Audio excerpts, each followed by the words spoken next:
Hello. Hello. चलिए देखते हैं।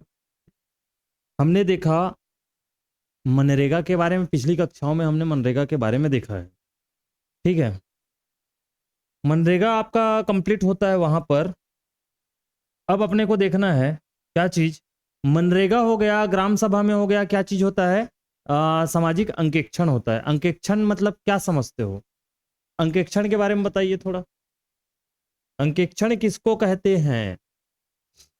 चलो बताओ।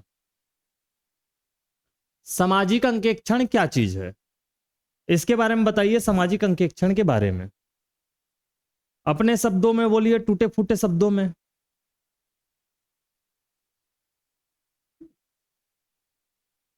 हम्म। नहीं, देखना देखना नहीं है, देखना अलग चीज हो गया है ना। एक जांच परख होती है। ठीक है। तो सामाजिक अंकेक्षण क्या होता है? एक जांच परख होती है किसकी?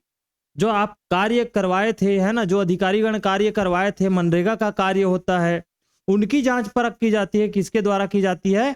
ग्राम सभा के द्वारा की जाती है। आम जनता ही करते हैं जांच, उसी को कहते हैं सामाजिक अंकेक्षण। ये जांच ग्राम सभा के द्वारा की जाती है, आम जनता के द्वारा की जाती है, एक समुदाय के द्वारा की जाती है, समाज के द्वारा की जाती है, सब एक ही है।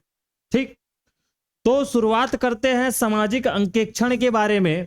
सामाजिक अंकेक्षण। ठीक।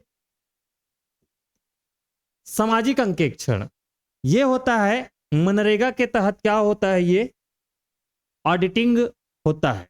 ठीक है। चलिए देखते हैं अब सामाजिक अंकेक्षण क्या चीज है। सामाजिक अंकेक्षण ग्रामीण समाज, ग्रामीण समाज यानी कि ग्राम सभा के द्वारा। आपका पहला क्वेश्चन पटक दिया। ठीक है। पहला क्वेश्चन, सामाजिक अंकेक्षण किसके द्वारा किया जाएगा? तो ग्राम सभा के द्वारा किया जाता है। तो सामाजिक अंकेक्षण ग्रामीण समाज द्वारा किया जाने वाला अंकेक्षण है।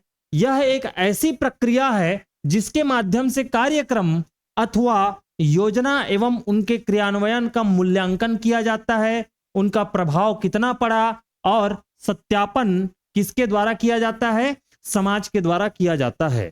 ठीक। क्या क्या किया जाता है? मूल्यांकन किया जाता है, सत्यापन किया जाता है, उनके प्रभाव को देखा जाता है। किसका? सामाजिक अंकेक्षण का प्रभाव। सामाजिक अंकेक्षण के माध्यम से जो कार्य कराए थे आप, उनका सत्यापन किया जाता है, उनका मूल्यांकन किया जाता है, उनका प्रभाव सही में पड़ा है कि नहीं पड़ा है, जो योजना आया था उनका प्रभाव सही में पड़ा है कि नहीं पड़ा है, ये चीज देखा जाता है। समझ में आई बात? तो किसके द्वारा किया जाता है? ग्राम सभा के द्वारा। ग्राम सभा बोलो या ग्रामीण समाज के द्वारा सामाजिक अंकेक्षण का कार्य किया जाएगा। ठीक। क्या क्या किया जाता है? तो कार्यक्रम जो भी क्रियान्वित किया जाएगा उनकी जांच की जाती है। एकदम सीधी सीधी शब्दों में बोलूं तो क्या किया जाता है? जांच किया जाता है। अब आगे बढ़ते हैं। ये जो सामाजिक अंकेक्षण के माध्यम से समुदाय के हितार्थ किए गए कार्यों में पारदर्शिता लाने के लिए, क्या लाने के लिए? पारदर्शिता लाने के लिए समुदाय को भागीदार बनाकर, याद रखना है, भागीदार बनाया जाता है। किसको? समुदाय को भागीदार बनाकर कार्यों को संचालित करने वाले अधिकारियों से जवाबदेही मांगी जाती है। ध्यान से समझना इसको। ठीक है। कार्यों को संचालित करने वाले अधिकारियों से क्या मांगी जाती है? जवाबदेही मांगी जाती है। एक बार फिर देखिए, सामाजिक अंकेक्षण के माध्यम से समुदाय के हितार्थ, समुदाय के हितार्थ मतलब गांव के हितार्थ, गांव के लिए काम हो रहा है, तो गांव के हितार्थ किए गए कार्यों में पारदर्शिता अगर लाना है, क्या लाना है? पारदर्शिता लाना है। तो पारदर्शिता लाने के लिए समुदाय को भागीदार बनाकर, क्या बनाकर? भागीदार बनाकर कार्यों को संचालित करने वाले अधिकारियों में जवाबदेहिता मांगी जाती है। मतलब कि कार्य को संचालित जो कर रहे हैं उनकी जवाबदेही क्या है? उनकी भी तो जिम्मेदारी है ना। तो तुमने सही ढंग से काम कराया कि नहीं, ये तुम्हारी जिम्मेदारी थी, ये अधिकारियों को दिखाया जाता है, उनकी जवाबदेहिता मांगी जाती है। ठीक। अब आप सोचोगे गांव वाले आदमी कैसे बोल देंगे? बिल्कुल बोलेंगे, है ना। ग्राम सभा की बैठक आयोजित होगी वहां पर। ठीक। आगे देखेंगे, अभी उसके बारे में चर्चा करेंगे। तो वहां पर बोला जाएगा वो अधिकारी कौन होंगे, कौन संचालित कर रहा? सरपंच हो गया, गांव के सरपंच। तो उनकी जब जिम्मेदारी, उनकी जवाबदेही जो भी रहेगी, उनको अवगत कराया जाएगा कि नहीं कराया जाएगा? उनको बताया जाएगा तुम्हारी जिम्मेदारी ये थी, तुमने ये नहीं किया। समझ आ गया? तुम्हारी जिम्मेदारी थी मास्टर रोल में अच्छे से क्या क्या भरते हैं, हाजिरी भरते हैं कि नहीं भरते? तो मास्टर रोल में अच्छे से हाजिरी भरवाना तुम्हारी जिम्मेदारी थी, तुमने नहीं किया, है ना। फलाना फलाना लोगों का हाजिरी नहीं भराया है, यह उनकी जिम्मेदारी थी। तो इस प्रकार से पूरी जांच की जाती है, पूरा सत्यापन किया जाता है, मूल्यांकन किया जाता है, किसका? कार्यों का। ठीक, एक्टिव रहना, एक्टिव, जल्दी खत्म करूंगा, है ना। फिर आगे सामाजिक अंकेक्षण लोक निगरानी किए जाने की एक निरंतर प्रक्रिया है। क्या है? एक निरंतर प्रक्रिया है। क्या किए जाने की? लोक निगरानी किए जाने की एक निरंतर प्रक्रिया है। मतलब कि लोगों के द्वारा निगरानी किया जाता है, इसके माध्यम से एक ऐसी प्रक्रिया है। क्या चीज? सामाजिक अंकेक्षण। तो यहां तक समझ में आया कि नहीं आया, है ना। अब क्या क्या समझना है ध्यान से समझो एक बार फिर। जो पेपर में पिछले बार पूछा गया था, पिछले बार रेडियो के एग्जाम में वो पूछा गया था कि सामाजिक अंकेक्षण किसके द्वारा किया जाता है? ग्राम सभा के द्वारा किया जाता है। सामाजिक अंकेक्षण के माध्यम से क्या किया जाता है? जांच किया जाता है। क्या? अंकेक्षण का मतलब ही होता है जांच करना, ऑडिटिंग करना। समझ आ गया? और ये ऑडिटिंग किसके माध्यम से किया जाएगा? ग्राम सभा के माध्यम से। ठीक, अब इसमें कुछ कुछ चीज और क्या याद रखना है? किसका किसका किसका ऑडिटिंग किया जाता है? किसका अंकेक्षण किया जाता है? कार्यों का। मनरेगा में मनरेगा में हुए कार्यों का। अब खाली मनरेगा के कार्य नहीं है, ये जो सामाजिक अंकेक्षण आप पढ़ रहे हो, ये सभी चीजों के लिए सेम लागू हो जाएगा, सेम टू सेम वैसा ही, है ना। ग्राम सभा में भी आयोजित होती है, तो पंचायत में भी गबन वगैरह किए रहते हैं ना, उसके लिए भी अंकेक्षण किया जाता है कि नहीं ग्राम सभा के द्वारा, तो सेम है ना। बहुत सारे ऐसे विभाग हो गए जिनमें भी कार्य होता है, जो भी कार्य होता है उनका भी अंकेक्षण इसी प्रकार से ही किया जाता है। तो ये मनरेगा के लिए भी काम आ जाएगा, ग्राम सभा में भी काम आ जाएगा। ठीक, आगे चलते हैं, आगे की बात करते हैं। तो क्या है? ये एक लोक निगरानी किए जाने की क्या है? निरंतर प्रक्रिया है। ठीक, निरंतर प्रक्रिया है। अब ध्यान देना। ठीक, आगे नेक्स्ट, यहां तक अगर समझ में आ गया तो आगे बढ़ जाएं। चलिए देखते हैं। सामाजिक अंकेक्षण जो है, सामाजिक अंकेक्षण की विचारधारा कहां से आई है? अमेरिका से आई है। ये आंसर लिया गया था आपका, कहां से आई है? अमेरिका से आई है। लेकिन जब वेबसाइट में खोजो तो आपको स्वीडन ही दिखाया जाएगा कि सामाजिक अंकेक्षण का प्रयोग सबसे पहले कहां पर हुआ था? आपका स्वीडन में हुआ था। ठीक, लेकिन आंसर जो ले रहा है वो मैं बता रहा हूं। और अगर याद रखना हो तो क्या याद रख लेना? स्वीडन को भी याद रख लेना है। ठीक है, किसको याद रख लेना? स्वीडन को कॉपी में नोट कर लेना। ठीक है, तो सामाजिक अंकेक्षण की विचारधारा सबसे पहले कहां से आई? स्वीडन या अमेरिका। अगर ऑप्शन में स्वीडन मिले, अमेरिका ना मिले तो स्वीडन को मार सकते हो, अगर स्वीडन नहीं है तो अमेरिका को मार सकते हो। यह क्वेश्चन भी पूछा गया था, आंसर जो लिया गया है वही मैं बता रहा हूं। ठीक, वेबसाइट में हालांकि स्वीडन दिखाया जाता है ना। फिर आगे, सामाजिक लेखा परीक्षा के इस विचार का संस्थापक क्रेप्स को माना जाता है। किसको माना जाता है? क्रेप्स। किसको माना जाता है? क्रेप्स को माना जाता है। ठीक, क्रेप्स को।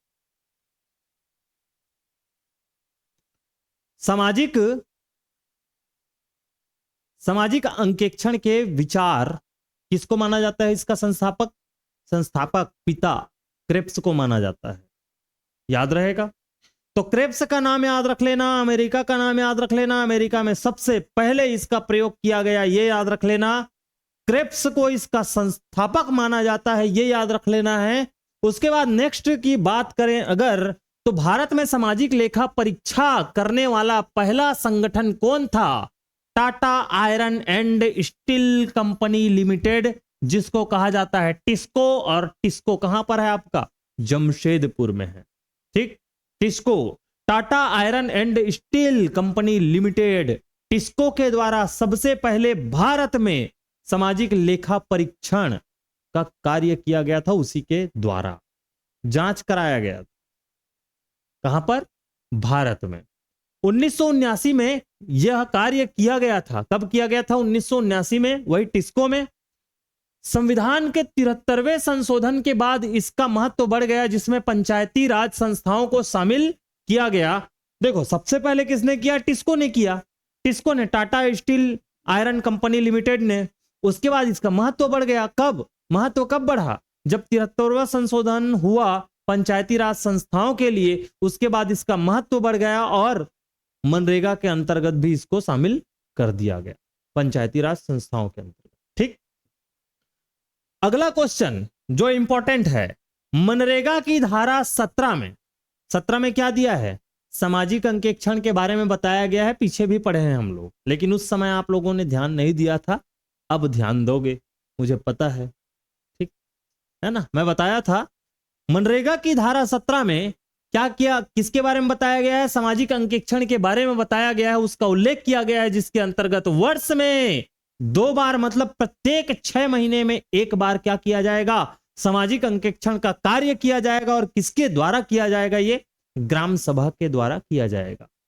ठीक, तो वर्ष में 2 बार, प्रत्येक 6 महीने में 1 बार किसका कार्य किया जाएगा, सामाजिक अंकेक्षण का कार्य किया जाता है, साल में 2 बार, याद रखना है। तो एक क्वेश्चन आपका ये हो गया, अगर ऐसा पूछे वर्ष में कितना बार किया जाता है, तो आंसर हो जाएगा 2 बार सामाजिक अंकेक्षण का कार्य किया जाता है। अगर ऐसा हो, आप लिख दिया जाए उसी में स्टेटमेंट, क्या प्रत्येक 6 महीने में सामाजिक अंकेक्षण किया जाता है, तो वो भी सही रहेगा, प्रत्येक 6 महीने में क्या किया जाता है, सामाजिक अंकेक्षण का कार्य किया जाता है। क्लियर यहां तक। फिर आगे ये देखो लिखा भी हूं, प्रत्येक 6 महीने में सामाजिक अंकेक्षण की कार्य करने की शक्ति ग्राम सभा में निहित है। ठीक, तो ग्राम सभा को नहीं छोड़ना, 6 महीना हो गया, 2 बार हो गया, धारा 17 हो गया, 73वें संशोधन हो गया, टिस्को कंपनी हो गया।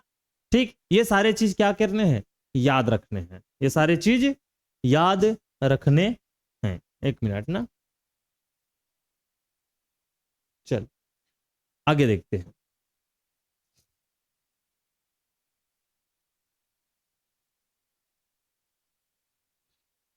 देखो आगे, ये जो सामाजिक अंकेक्षण का बुनियादी मकसद जो है, वो परियोजना हो गया, कानून व नीतियों के क्रियान्वयन में सार्वजनिक उत्तरदायित्व सुनिश्चित करना है।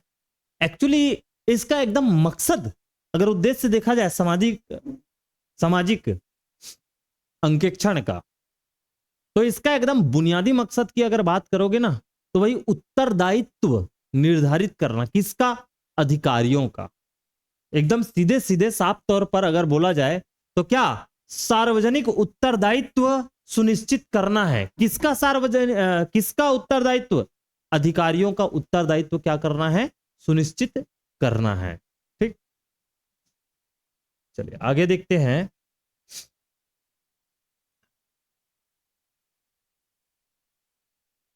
नेक्स्ट, यहां तक समझ में आ गई बात। ठीक, फिर आगे,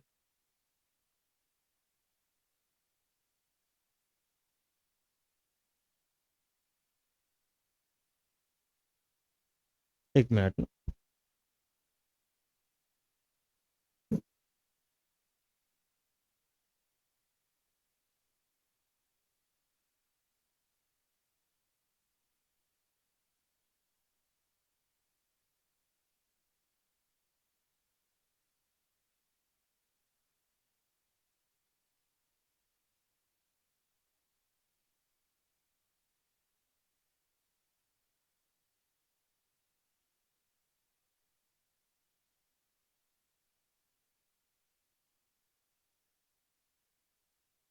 चलिए, तो हमने क्या देखा, सामाजिक उत्तरदायित्व की बात करता है, किसकी बात करता है, सामाजिक उत्तरदायित्व की बात करता है।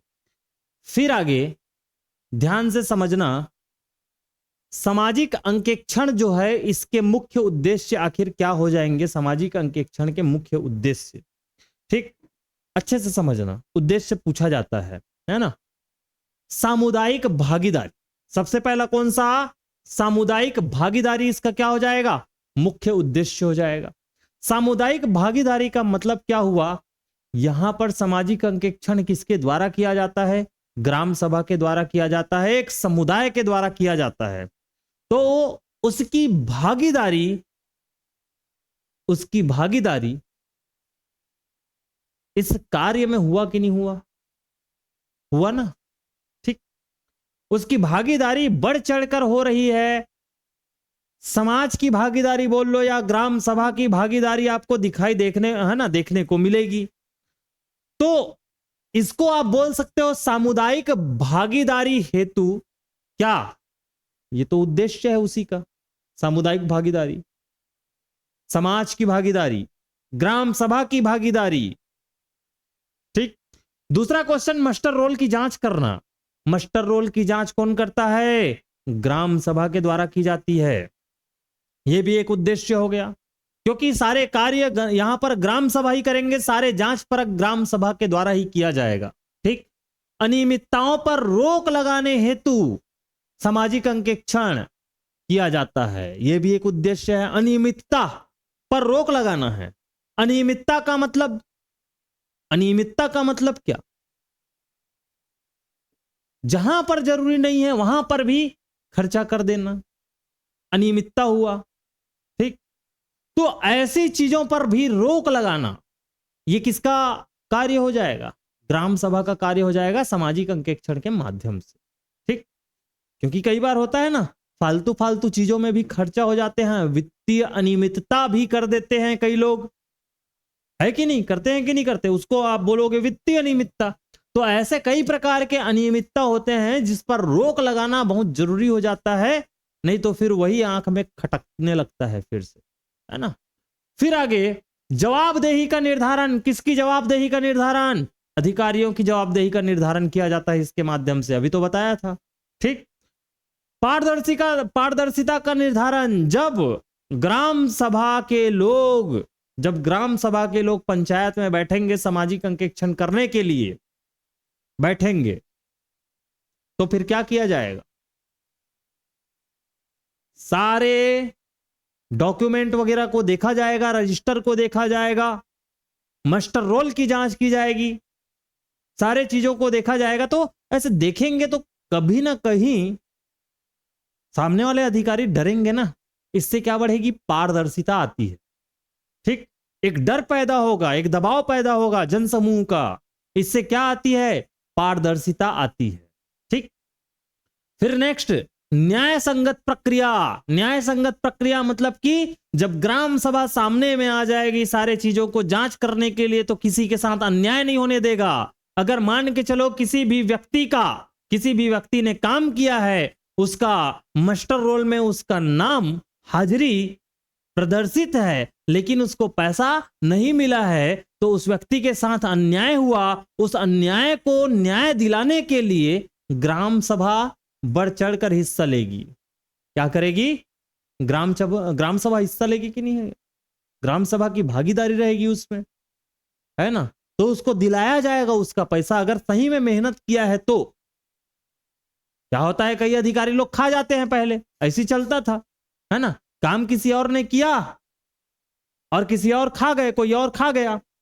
इसी कारण तो आधार कार्ड लिंक के माध्यम से पेमेंट किया जाता है, नहीं तो पहले ऐसा नहीं होता था, पहले हाथों हाथ होता था। तो इससे क्या होता, इससे पैसा गबन हो जाता है ना। जैसे कि आप बहुत सारे चीजों में ही देख लो, जैसे कि वो शौचालय बना 12,000 वाला, उसका पैसा पूरा मिला क्या आपको? आप खुद बताओ, मिला? जिसमें 12,000 रुपया मिल रहा था, नहीं मिला। 10,000 आपका, 2,000 सरपंच का, है ना। तो ऐसे कई प्रकार के घपले होते हैं, ठीक। फिर आगे निष्पक्षता का निर्धारण। निष्पक्ष जांच भी होती है वहां पर। निष्पक्ष जांच का मतलब कि अगर जो सही है वो सही रहेगा, जो गलत है उसको गलत करार दिया जाएगा। तो निष्पक्षता का भी निर्धारण किया जाता है, यानी कि समानता के आधार पर कार्य अथवा मजदूरी का वितरण किया जाता है। निष्पक्षता का निर्धारण इसके माध्यम से होता है। अगर कोई महिला है और कोई पुरुष है, दोनों ने काम किया है लेकिन पैसा नाप तोल कर दिया जा रहा है, तो ये अन्याय होगा, ये निष्पक्ष नहीं होगा, उसका भी निर्धारण किया जाएगा। निष्पक्षता का भी क्या किया जाता है, इसमें निर्धारण किया जाता है। फिर आगे योजना के प्रभाव का मूल्यांकन किया जाता है, आखिर योजना का कितना प्रभाव पड़ा, योजना जो आई थी हमारे लिए वो कारगर साबित हुआ है कि नहीं हुआ, ये भी तो जांचा जाता है, वो कारगर साबित हुआ है कि नहीं जांचा जाता है, इसकी भी जांच की जाती है। समझ में आई बात, इसकी भी जांच की जाती है।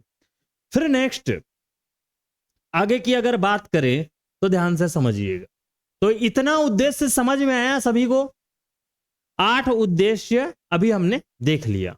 उसके बाद उद्देश्य नंबर 9, उद्देश्य 9 गलतियों में क्या करना, सुधार करना। क्या करना, गलतियों में सुधार करना। भाई कुछ गलती होती है उस पर सुधार किया जाता है कि नहीं किया जाता है ना। मान के चलो अधिकारियों से जो भी गलती हो जाती है उस गलती को सुधार किया जाएगा, अगर किसी का पैसा नहीं मिला है तो उसको दिलाया जाएगा पैसे को, यह सुधार किया जाता है कि नहीं किया जाता। फिर आगे सही दिशा का निर्धारण किया जाता है ना। चलो भाई अब जो हो गया सो हो गया, अब सभी अपने अपने सही रास्ते पर चलो, आगे के लिए ये बिल्कुल ध्यान में रखना है। ये बाद में समझाया भी तो जाएगा है ना, लेकिन कोई समझेगा क्या ना। ठीक, खाने वाले खाएंगे, सबसे बड़ा रुपया। ठीक, सबसे महत्वपूर्ण यह है कि सामाजिक अंकेक्षण के माध्यम से, किसके माध्यम से, सामाजिक अंकेक्षण के माध्यम से योजना संबंधी जानकारी समग्र रूप से प्राप्त होती है। किसकी जानकारी समग्र रूप से प्राप्त होती है, योजना संबंधी जानकारी समग्र रूप से प्राप्त होती है। किसके माध्यम से, सामाजिक अंकेक्षण के माध्यम से। योजना संबंधी जानकारी मतलब भाई मनरेगा योजना जो है इसके अंतर्गत सामाजिक अंकेक्षण होगा। अगर आप सामाजिक अंकेक्षण में भाग लेते हो तो इस योजना की जानकारी आपको समग्र रूप से प्राप्त होगी कि नहीं होगी। जितने भी लोग रहेंगे, अगर जिसको नहीं आता वो लोग सीखेंगे वहां पर जाकर कि क्या क्या होता है सामाजिक अंकेक्षण में, सीखेंगे कि नहीं। ये सीखने को तो मिलेगा ना, कुछ नया चीज है ना। पहले क्लास में नहीं आए थे तो सीख नहीं रहे थे, अब क्लास में आए तो सीख रहे हो बहुत कुछ। ठीक, तो वही चीज होती है, योजना संबंधी जानकारी समग्र रूप से क्या होती है, प्राप्त होती है। फिर नेक्स्ट चलते हैं छत्तीसगढ़ सामाजिक अंकेक्षण अधिनियम या छत्तीसगढ़ सामाजिक अंकेक्षण नियम 2015। ध्यान देना है, छत्तीसगढ़ सामाजिक अंकेक्षण नियम 2015। इसमें आपको 15 धारा पढ़ने को मिलेगा। कितने धारा, 15 धारा। धारा नहीं पूछा जाएगा, धारा नहीं पूछा जाएगा, उसके अंदर जो भी प्रावधान रहेंगे वही सब चीज पूछा जाएगा। तो उधर से मैंने बता दिया, ग्राम सभा वगैरह पूछ चुका है ना, अमेरिका को पूछ चुका है, वो अमेरिका को पूछ चुका है। ठीक है, उद्देश्य भी पूछता है। ठीक, ये चीज याद रखनी है। चलिए आगे की बात करते हैं। सबसे पहले सामाजिक अंकेक्षण नियम 2015, मतलब कि इसकी शुरुआत है ना, शुरुआत कब हुई छत्तीसगढ़ में, शुरुआत यह नियम कब बनाया गया, 2015 में बनाया गया। छत्तीसगढ़ सामाजिक अंकेक्षण नियम 2015 में बनाया गया था छत्तीसगढ़ में। ठीक, अब इसकी धारा, पहले नंबर के धारा में चलते हैं। तो पहला नंबर का धारा क्या कहता है, संक्षिप्त नाम, विस्तार तथा प्रारंभ। तो कोई भी चीज ऐसा धारा वाला अगर दिखे, अगर पूछा जाए कि अनुच्छेद या धारा 1 में क्या है, तो हमेशा वही रहेगा, संक्षिप्त नाम, विस्तार तथा प्रारंभ ही रहेगा। ठीक, संक्षिप्त नाम क्या है, महात्मा गांधी राष्ट्रीय रोजगार गारंटी अधिनियम सामाजिक अंकेक्षण, छत्तीसगढ़ सामाजिक अंकेक्षण नियम 2015। ये क्या है, संक्षिप्त नाम है। ठीक, ये देख लो, छत्तीसगढ़ सामाजिक अंकेक्षण नियम 2015, इसका क्या है, संक्षिप्त नाम। विस्तार कहां पर है, पूरे छत्तीसगढ़ में रहेगा। विस्तार कहां पर होगा, पूरे छत्तीसगढ़ में। और प्रारंभ कब हुआ, तो 10 नवंबर 2015 में इसका प्रारंभ किया गया। कब, 10 नवंबर 2015, याद रखना है। ठीक, 10 नवंबर 2015 में छत्तीसगढ़ सामाजिक अंकेक्षण नियम 2015 की क्या किया गया, शुरुआत किया गया। ठीक, आगे बात करते हैं। धारा नंबर 2 क्या हो जाएगा, परिभाषा। तो कभी नहीं पूछा जाएगा, हर एक्ट वाले चीज में धारा नंबर 2 में परिभाषा ही रहता है। धारा 1 में संक्षिप्त नाम, विस्तार और प्रारंभ ही रहेगा। बस इसमें एक तो चीज याद रखना है, कि प्रारंभ कब हुआ छत्तीसगढ़ में, तो 10 नवंबर 2015 को। ठीक, यहां तक क्लियर। आगे बात करते हैं।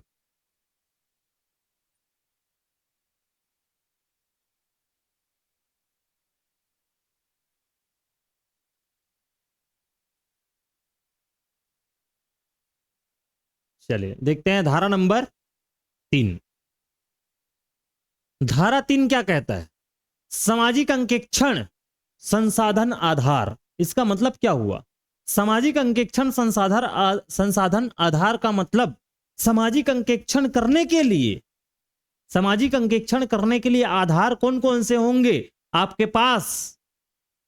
कौन कौन से आधार होंगे? तो ध्यान से समझते हैं। जो राज्य सरकार होती है ना, राज्य सरकार, वो सामाजिक अंकेक्षण करने के लिए ग्राम सभा को कौन कौन सी सुविधा प्रदान करेगी? किसको प्रदान करेगी? ग्राम सभा को सुविधा प्रदान करेगी सामाजिक अंकेक्षण करने के लिए।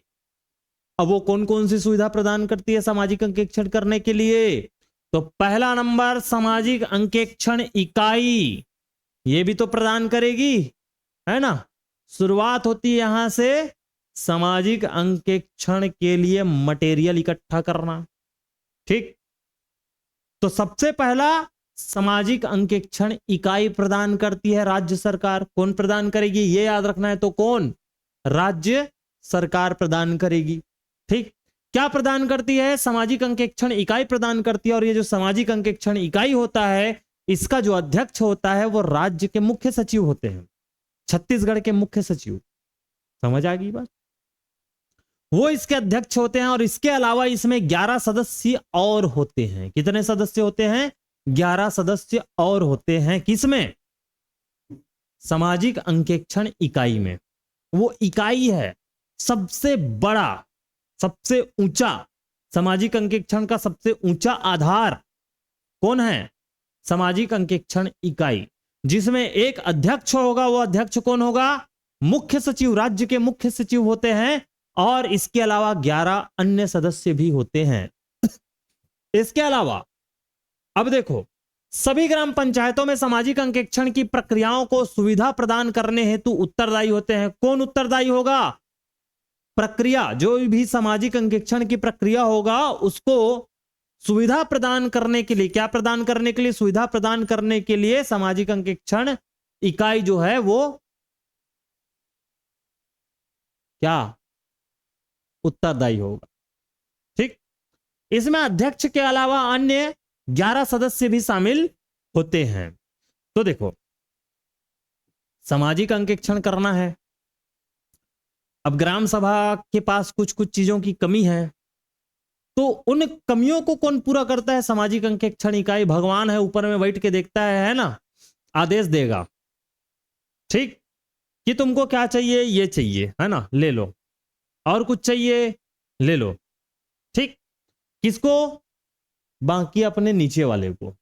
तो देखते हैं कि अन्य और कौन कौन होते हैं इसके अलावा। तो सेकंड नंबर देखिए, वरिष्ठ सामाजिक अंकेक्षण इकाई। ठीक है, वरिष्ठ सामाजिक अंकेक्षण इकाई। देखिए, वरिष्ठ सामाजिक अंकेक्षण जिसको प्रदातागण कहा जाता है, वरिष्ठ सामाजिक अंकेक्षण प्रदातागण, इसमें क्या होता है ध्यान से समझना। यह हुआ एक नाम। ठीक, कनिष्ठ सामाजिक अंकेक्षण प्रदातागण दूसरा नाम। और तीसरा ग्रामीण सामाजिक अंकेक्षण, ग्रामीण सामाजिक अंकेक्षक, जांच करने वाला अंकेक्षक। और जो जांच किया जाता है वो हुआ कौन सा? अंकेक्षण। ठीक, वरिष्ठ सामाजिक अंकेक्षण प्रदाता गण के ऊपर क्या है? सामाजिक अंकेक्षण इकाई। ऊपर में बैठा है भगवान। ये हुआ 3 ठो। ये एक आपका प्रदातागण, दूसरा आपका कनिष्ठ प्रदातागण, तीसरा आपका कौन सा? ग्रामीण सामाजिक अंकेक्षक। अब शुरुआत करते हैं नीचे से। समुदाय में अगर क्या है? जॉब कार्ड धारी है। समुदाय में अगर या गांव में अगर कोई जॉब कार्ड धारी है, उस जॉब कार्ड धारी परिवार में कोई भी सदस्य अगर 18 से 25 वर्ष की आयु वाला है और उसको क्या हो गया है? अनुभव हो गया है, 12वीं पास उत्तीर्ण है, तो उनको क्या बना दिया जाएगा? ग्रामीण सामाजिक अंकेक्षक बना दिया जाएगा, अगर वो डिमांड करेगा तो, है ना। क्योंकि डिमांड के ऊपर चलता है कि मैं मेट का कार्य करूंगा, है ना, क्या मुझे मिल सकता है क्या, या मैं ग्रामीण सामाजिक अंकेक्षक बनूंगा, मिल सकता है क्या। भाई डिमांड तो करना ही पड़ेगा ना, कि कौन इच्छुक है, इच्छुक व्यक्ति। तो क्या होना चाहिए ग्रामीण सामाजिक अंकेक्षक बनने के लिए? 12वीं पास क्या होना चाहिए, और उस व्यक्ति की आयु 18 से 25 वर्ष होना चाहिए, जॉब कार्ड धारक होना चाहिए। क्या होना चाहिए? जॉब कार्ड धारक होना चाहिए। अब ये जब ग्रामीण सामाजिक अंकेक्षक का कार्य करते करते इसको क्या हो जाएगा? अनुभव हो जाएगा। क्या हो जाएगा? अनुभव हो जाएगा। तो ये क्या बन जाएगा? फिर कनिष्ठ बन जाएगा, कनिष्ठ सामाजिक अंकेक्षक प्रदाता गण बन जाएगा। क्या बनेगा? कनिष्ठ सामाजिक अंकेक्षक प्रदाता गण। इसमें क्या होता है, ऐसे युवा जो सामाजिक अंकेक्षण कार्य के अनुभवी हैं, उनको कनिष्ठ सामाजिक अंकेक्षक प्रदाता गण के अंतर्गत चयनित किया जाता है। यही व्यक्ति वो कनिष्ठ वाला बन जाता है, और कनिष्ठ में जब प्रमोशन होगा तो वो क्या बन जाता है? वरिष्ठ बन जाता है। तो ऐसे सामाजिक कार्यकर्ता जो गहन स्तर पर लोगों के अधिकारों व सशक्तिकरण हेतु प्रयासरत रहता है, उनको फिर क्या किया जाएगा? वरिष्ठ में बनाया जाएगा, वरिष्ठ में जगह दी जाएगी। यहां तक क्लियर हुआ? ठीक, स्पीड तो नहीं हो रहा, समझ में आ रहा? ठीक, आगे बढ़ते हैं।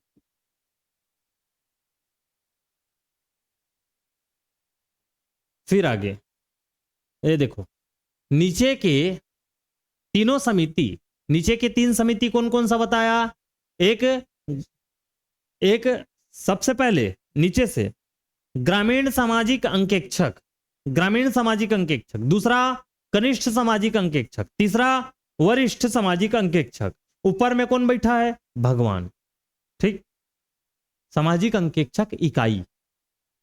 तो ग्रामीण, कनिष्ठ, वरिष्ठ, ये तीनों को और ग्राम सभा के कुछ सदस्यों को मिलाकर क्या बोला जाता है?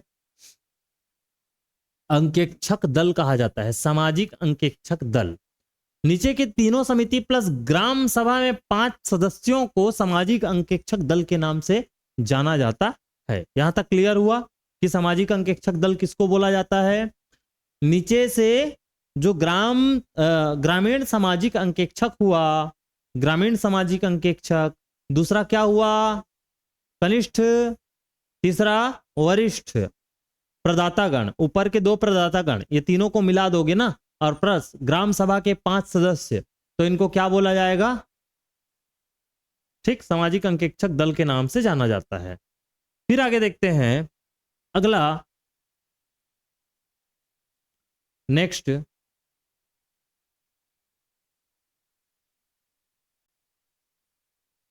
धारा नंबर 4। ठीक, सामाजिक अंकेक्षण पूर्व अवधारणाएं।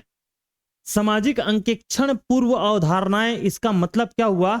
सामाजिक अंकेक्षण के पहले क्या क्या अवधारणा होती है, क्या क्या अवधारणा होती है, तो ध्यान से समझेंगे। सामाजिक अंकेक्षक पूर्व अवधारणाएं, ध्यान से देखिए। सामाजिक अंकेक्षण के 7 दिन पूर्व, कितने दिन पूर्व? 7 दिन पूर्व अंकेक्षक दल को अपेक्षित जानकारी उपलब्ध कराने की जिम्मेदारी किसकी होती है? कार्यक्रम अधिकारी की होती है। इंपॉर्टेंट है, याद रखना है। किसकी होती है? कार्यक्रम अधिकारी की होती है। किसको? जानकारी किसको उपलब्ध कराएगा? अंकेक्षक दल को। जो अंकेक्षण करने वाले लोग हैं, यानी कि अंकेक्षक दल, उनको जानकारी उपलब्ध कराया जाएगा। उनको क्या कराया जाएगा? जानकारी उपलब्ध कराया जाएगा। अथवा उसी को कहते हैं जनपद पंचायत का सीईओ। मैंने पहले भी बता दिया है कि कार्यक्रम अधिकारी कौन होता है? जनपद पंचायत का सीईओ, याद रहेगा। ठीक, फिर आगे बात करते हैं। सामाजिक अंकेक्षण प्रदाता गण व ग्रामीण सामाजिक अंकेक्षक उसी गांव के निवासी नहीं होने चाहिए, नहीं तो फिर भ्रष्टाचार फिर हो जाएगा अगर उसी गांव के रहेंगे तो। और अगर रियल बात देखा जाए ना, तो उस गांव के निवासी रहे चाहे उस गांव के निवासी ना रहे, भ्रष्टाचार होता ही है ना। आप मनरेगा में मान के चलो सामाजिक अंकेक्षण का कार्य करने के लिए किसी अन्य गांव में जाएंगे, वहां पे पकड़ में आ गया सरपंच, पकड़ में आ गया मनरेगा के कार्य में, है ना, वित्तीय अनियमितता में या भ्रष्टाचार में पकड़ में आ गया।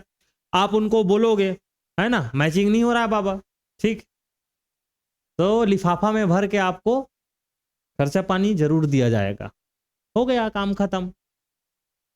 ऐसा ही होता है, ठीक है, पंचायतों में, है ना। आप एडीओ भी बन जाओगे ना तो कहीं ना कहीं से मिल ही जाएगा, ठीक है, इस प्रकार से। तो सामाजिक अंकेक्षण प्रदातागण जो ऊपर के दो दो थे, और ग्रामीण सामाजिक अंकेक्षक उसी गांव के निवासी नहीं होने चाहिए। ऐसा इस कारण किया जाता है ताकि भ्रष्टाचार ना हो। लेकिन जब जांच करने के लिए जाएंगे तो एक दो दिन में सरपंच के साथ दोस्ती हो ही जाती है, ठीक, चाय पानी ही सरपंच ही पिलाएगा ना उसको, है ना, ये है।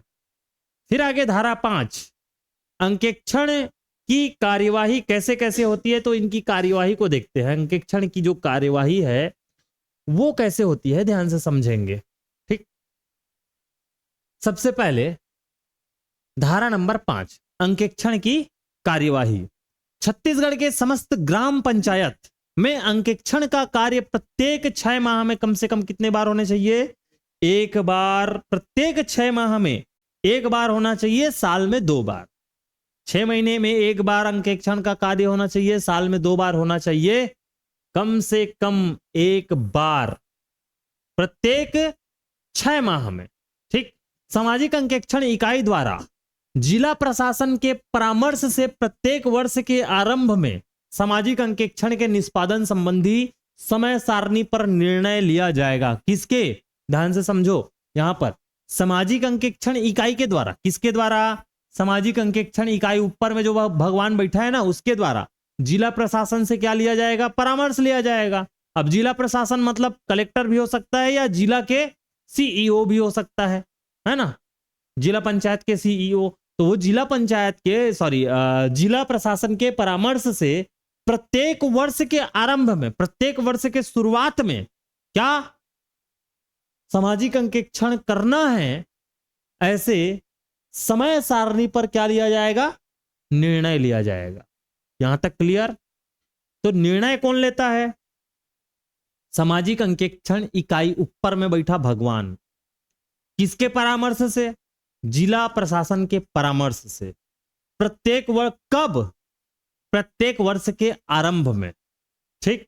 समय सारणी डिसाइड करेगा, है ना, जैसे कि एग्जाम का समय सारणी होता है ना, इस तिथि को ये पेपर होगा, तो वैसे ही ये भी डिसाइड होता है इसके लिए कि फलाना से फलाना में अनुमानतः सामाजिक अंकेक्षण का कार्य किया जाएगा, ठीक। फिर आगे ब्लॉक स्तर पर समस्त ग्राम पंचायतों को उनकी संख्या के आधार पर 4 से 6 क्लस्टर समूह में क्या कर दिया जाएगा, विभाजित किया जाएगा। किसको, ब्लॉक स्तर पर प्रत्येक ग्राम पंचायत को किसमें विभाजित कर दिया जाता है, क्लस्टर समूह में। अब ये क्लस्टर समूह क्या होता है, ध्यान से समझिए। ये मान के चलो, है ना, ये ग्राम पंचायत है, ब्लॉक स्तर पर बोल रहा है, आपके ब्लॉक में इस प्रकार से क्या है, बहुत सारे ऐसे ग्राम पंचायत है, ठीक है। ये भी ग्राम पंचायत हो गया बहुत सारे। तो इनको 4 से 6 ग्राम पंचायतों को एक में मिला दिया जाता है और एक क्लस्टर का निर्माण कर दिया जाता है। तो ये वाला एक क्लस्टर हो गया, ये वाला दूसरा क्लस्टर हो गया। इसी प्रकार से क्लस्टर का निर्माण कर दिया जाता है। जितने जितने ग्राम पंचायत निकलेंगे ना, सभी गांवों के ग्राम पंचायतों को, 2-4 ग्राम पंचायत हो गया, 4-6 ग्राम पंचायत हो गया, उनको मिलाकर क्लस्टर का निर्माण किया जाएगा। समझ में आई बात, ठीक। तबीयत भी जवाब देने लगा है मेरा। चलो झेलते हैं आधा घंटा और।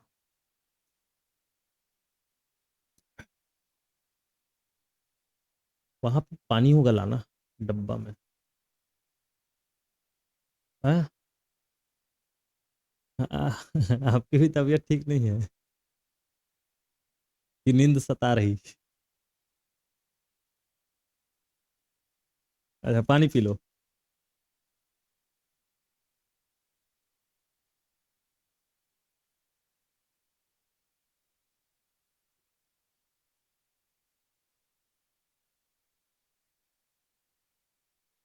चलो थोड़ा सा देख लेते हैं, है ना।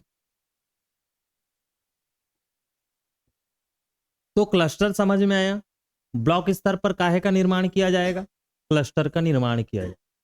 ये एक क्लस्टर हुआ, ये दो क्लस्टर, ऐसे ऐसे कई क्लस्टर बनते हैं। ठीक है, किसके स्तर पर? ब्लॉक स्तर पर। सामाजिक अंकेक्षण की क्रियाविधि एक क्लस्टर की सभी ग्राम पंचायत में एक साथ होगी। एक क्लस्टर की सभी ग्राम पंचायत में, ये याद रखना है, ये क्वेश्चन पूछा जाता है। देखो, ये मान के चलो ये क्लस्टर, ये एक क्लस्टर है, इस क्लस्टर में कितने ग्राम पंचायत है? 5। ठीक है, 5 ग्राम पंचायत है। तो जो सामाजिक अंकेक्षण की कार्यवाही होगी ना, ये पांचों के पांचों ग्राम पंचायत में एक साथ आयोजित होगी। ठीक, समय डिसाइड करके बता दिया रहेगा इनको कि 2 बजे आयोजित होना है, कब फलाना तारीख को आयोजित होना है, ये बता दिया जा रहेगा। और उसी दिन फिर क्या, सामाजिक अंकेक्षण की कार्यविधि आयोजित की जाती है इन क्लस्टर में। ठीक, फिर आगे नेक्स्ट धारा नंबर 8। धारा 8 क्या कहता है? सॉरी, धारा 6।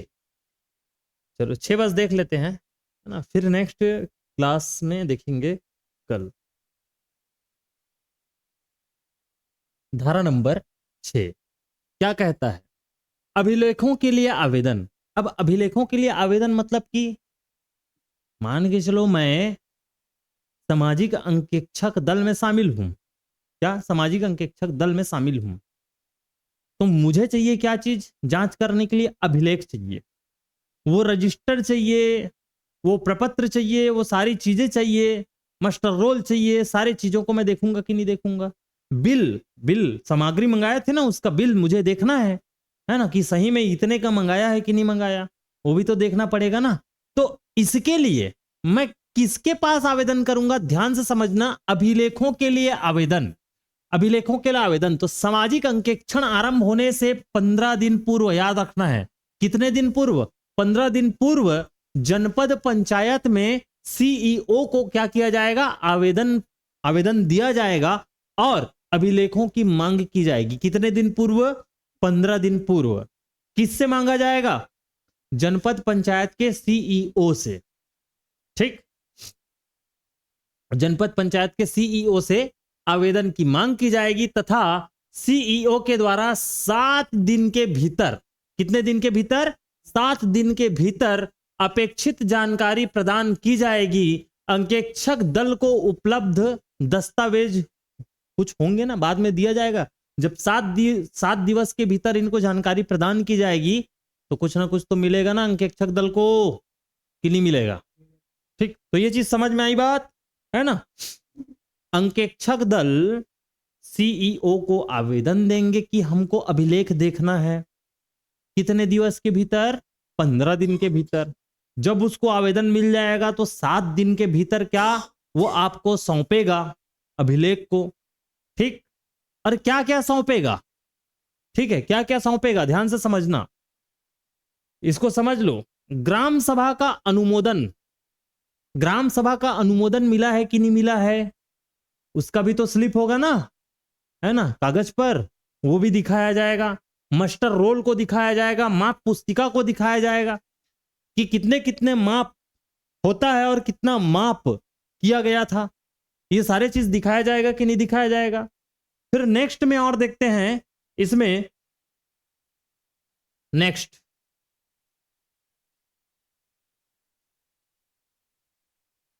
उसके अलावा प्रशासनिक स्वीकृति मिली है कि नहीं मिली? प्रशासन से स्वीकृति मिली है कि नहीं मिली? सामग्रियों के बिल है कि नहीं है? बिल को भी तो दिखाया जाएगा ना। पंचायत के सारे कागजी कार्यवाही जितने भी होंगे वो सब कहां पर जाएंगे? जनपद पंचायत में जाएगा कि नहीं जाएगा? तो वहां से आप देख सकते हो। ठीक है, सामाजिक अंकेक्षक दल के रूप में प्राप्त कर सकते हो उस चीज को। आप देख सकते हो कितना खर्चा आया, सामग्री पर कितना व्यय हुआ, ग्राम सभा का अनुमोदन मिला है कि नहीं मिला। क्योंकि अनुमोदन कौन देता है? ग्राम सभा ही तो देता है। मनरेगा में हम लोगों ने देखा था, और पंचायत उस पर थप्पा लगाता है। ठीक, कि ये कार्य करना है, अनुमोदन ग्राम सभा देगा। भले उसमें कितना कार्य करना है वो ग्राम पंचायत देखेगा बजट के हिसाब से। ठीक, क्लियर? क्योंकि कौन सा कार्य कराना है गांव में ये ग्राम सभा तय करती है ना। उसके अनुसार कार्य होगा। तो सामग्रियों के बिल हो गया, ये भी देखती है। फिर आगे जनपद पंचायत के सीईओ द्वारा अपेक्षित जानकारी अगर उपलब्ध नहीं कराया तो उसके ऊपर कार्यवाही की जाएगी। क्या उपलब्ध ना करा पाने के परिणाम स्वरूप अधिनियम की धारा 6 के अधीन इसके विरुद्ध क्या किया जाएगा? कार्यवाही की जाएगी।